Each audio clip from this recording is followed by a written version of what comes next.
Good day to all. வாங்க மேக்ஸை புரிஞ்சு படிப்போம்.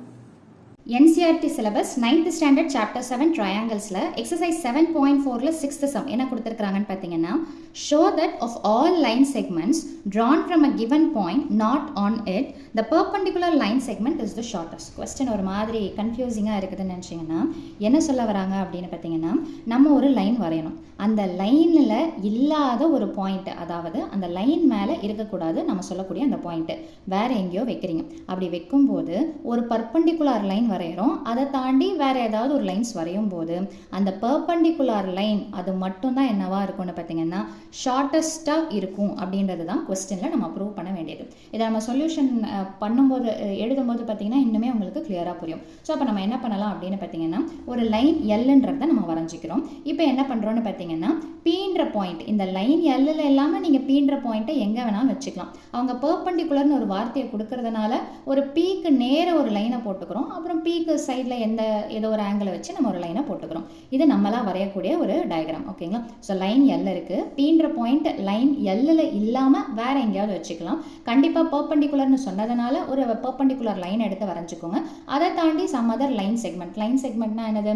ஸ்டார்டிங் பாயிண்ட்டு எண்டிங் பாயிண்ட்டு இருக்குதுன்னா அதுக்கு பேர் லைன் செக்மெண்ட். இங்கே பீக்கும் எம்முக்கும் இடைப்பட்ட டிஸ்டன்ஸ் தான் என்னென்னு பார்த்தீங்கன்னா இந்த லைன். ஸோ அப்போ இது ஸ்டார்டிங் இருக்குது எண்டிங் இருக்கிறதுன்றதுனால லைன் செக்மெண்ட். ஓகேங்களா? இந்த மாதிரி ரெண்டு பக்கமும் ஆரோ மார்க்ஸ் போட்டோம்னா அது என்னென்னு பார்த்தீங்கன்னா லைன். ஸோ லைனுன்றது பார்த்தீங்கன்னா எக்ஸ்டென்ஷன் போய்கிட்டே இருக்கும். ஸோ அதை தான் நம்ம என்னென்னு சொல்லுவோம்னு பார்த்தீங்கன்னா லைன். இந்த பக்கமும் நம்ம எக்ஸ்டெண்ட் பண்ணலாம், அந்த பக்கமும் எக்ஸ்டெண்ட் பண்ணலாம். ஸோ இப்போ என்ன அப்படின்னு பார்த்தீங்கன்னா, இதை நம்ம சொன்னோம் பார்த்தீங்களா, அதை அப்படியே லைன் பை லைனாக எடுத்து எழுத போகிறோம். ஸோ ஃபஸ்ட்டு என்னென்னு பார்த்தீங்கன்னா, எல்லுன்றது ஒரு லைன் அப்படின்னு சொல்லிட்டு வச்சுக்கிறோம். அடுத்தது என்ன பண்ணுறோம், பீன்றது ஒரு பாயிண்ட்டு எங்கே இருக்கக்கூடாது, not on line L. Line எல்லில் இருக்கக்கூடாது, நம்ம வேறு எங்கே வேணாலும் வச்சுக்கலாம். அப்புறம் நம்ம என்ன பண்ணுறோம், ரெண்டு லைன் செக்மெண்ட்ஸை வரைகிறோம். அந்த ரெண்டு லைன் செக்மெண்ட்டுக்கு பேர் நம்ம என்ன பேர் கொடுத்துக்கிறோமோ அதை நம்ம யூஸ் பண்ணிக்கலாம்.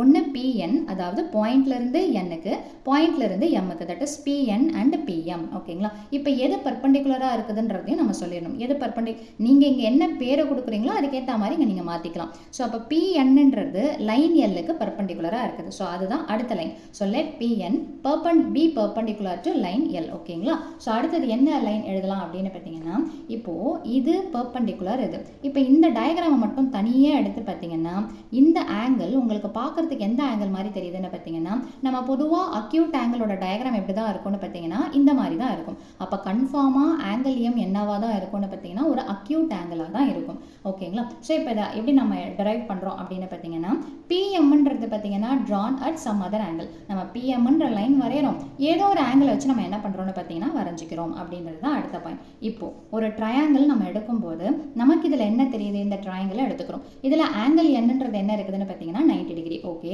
இந்த மூணு ஆங்கிள் ஆட் பண்ணால் நமக்கு என்ன கிடைக்கும், 180 டிகிரி. இது என்ன concept, sum of the angles in triangle கண்டிப்பாக என்னவா தான் இருக்கும்னு பார்த்தீங்கன்னா 180 டிகிரியாக தான் இருக்கும். இப்போது இதில் இது கன்ஃபார்மாக என்ன வந்துருச்சுன்னு பார்த்தீங்கன்னா 90 டிகிரின்னு வந்துருச்சு.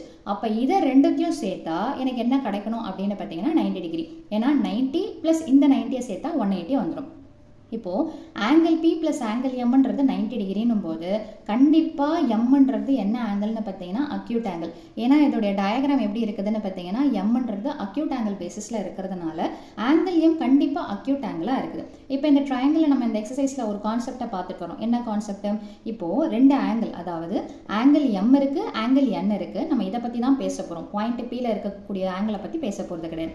ஆங்கிள் எம்ன்றது ஆங்கிள் என்னை விட சின்னதாக இருக்குது. ஆமாங்களா? So angle M is lesser than angle n. அப்படி இருக்கும்போது எந்த ஆங்கிள் சின்னதாக இருக்குதோ அதுக்கு ஆப்போசிட்டாக இருக்கக்கூடிய சைடு எப்படி இருக்கும்னு பார்த்தீங்கன்னா சின்னதாக இருக்கும். அப்போது ஆங்கிள் எம்முக்கு ஆப்போசிட்டாக இருக்கக்கூடிய இந்த சைடு, தட் இஸ் பிஎன்ன்றது சின்னதாக இருக்கும். வெரல்ஸ் பிஎம்ன்றது எப்படி இருக்கும்னு பார்த்தீங்கன்னா பெருசாக இருக்கும். ஸோ அதை தான் நம்ம அடுத்தது சொல்ல போகிறோம். So PN is lesser than PM according to the என்ன கான்செப்ட்னு பார்த்தீங்கன்னா side opposite to smaller angle is smaller அப்படின்ற கான்செப்ட் படி.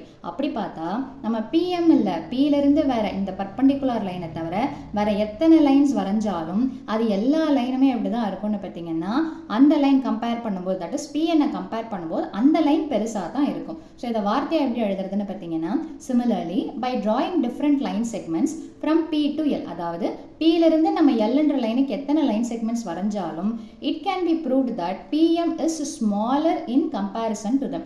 இப்போ நம்ம எப்படி இங்கே கம்பேர் பண்ணி போட்டோமோ ஆங்கிளை, அதே மாதிரி எத்தனை லைன்ஸ் வரைஞ்சாலும் அதில் எத்தனை ஆங்கிள்ஸ் வந்தாலும் கண்டிப்பாக யார் தான் சின்னதாக இருப்பாங்க அப்படின்னு பார்த்தீங்கன்னா PNன்ற சைடு தான் சின்னதாக இருக்கும். ஏன்னா இந்த எம்என் அதாவது எண்ணில் 90 டிகிரி வந்துட்டதுனால அதுக்கப்புறமா நீங்கள் வரையக்கூடிய எல்லா ஆங்கிள்ஸுமே அக்யூட் பேசிஸில் வரும். அந்த அக்யூட் பேசிஸில் வரும்னும் போது என்ன ஆகும், அந்த ஆங்கிள் ஸ்மாலராக இருக்கும்போது ஆப்போசிட் சைடு ஸ்மாலர். ஸோ அப்போ என்ன ஆகிடுதுன்னு பார்த்தீங்கன்னா பிஎன் இஸ் தி ஸ்மாலஸ்ட் அல்லது ஷார்ட்டஸ்ட் லைன் செக்மெண்ட் அப்படின்னு சொல்லிட்டு சொல்கிறாங்க. இப்போ இந்த கொஸ்டினை அப்படியே நம்ம ரீரைட் பண்ணி எடுத்து எழுதணும் லாஸ்ட்டாக கன்க்ளூஷனுக்கு. ஸோ அப்போ என்ன சொல்லலாம்னு பார்த்தீங்கன்னா therefore of all line segments, இப்போ புரியுதுங்களா உங்களுக்கு, எல்லா லைன் செக்மெண்ட்ஸ்க்கும் நடுவில் ஒரு பாயிண்ட் எல்லையே இல்லாத ஒரு பாயிண்ட்டுக்கு நான் லைன் செக்மெண்ட் வரையும் போது அந்த பர்பண்டிகுலர் லைன் செக்மெண்ட் தான் ஷார்ட்டஸ்ட் அப்படின்றத நம்ம ப்ரூவ் பண்ணணும். ஸோ ஃபைனலாக என்ன பண்ணணும்னு பார்த்தீங்கன்னா therefore of all அப்படின்னு சொல்லிட்டு இந்த இதை அப்படியே காப்பி பண்ணி எடுத்து எழுதினீங்கன்னா சம் ஓவர். ஸோ அவ்வளோதான் இந்த சம்மோட சொல்யூஷன். மீண்டும் அடுத்த பதிவில் வேறொரு சம்மோட சந்திக்கிறேன். வீடியோ பயனுள்ளதாக இருந்ததுன்னா மறக்காமல் லைக் பண்ணுங்கள், ஷேர் பண்ணுங்கள், சப்ஸ்கிரைப் பண்ணுங்கள். தேங்க்யூ.